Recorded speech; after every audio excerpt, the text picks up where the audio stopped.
Xuddi shunaqa bir erkak bor ekanda. Ayoli yursa ham, tursa ham, uxlasa ham, uyg'onsa ham undan ayb axtarib, uni orqasini kavlash bilan vaqti o'tar ekan.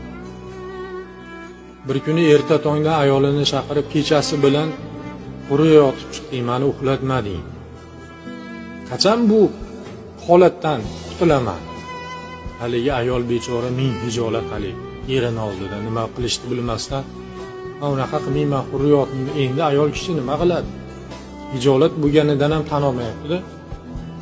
O'sha kuni kechasi hali ovoz yozadigan uskunami, apparatni o'shanda isbotlab beraman senga. Tan olmadingmi? Endi o'sha narsani isbotlab beraman deb kechasi hurriyaga otishini kutib uxlamabdi-da haligi erkak.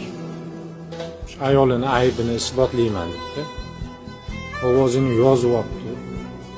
Ertalab turib endi o'ziga eshittirib isbotlab beraman. Endi shunday tan olmasmikin desa, ayoli nafas olmayotgan.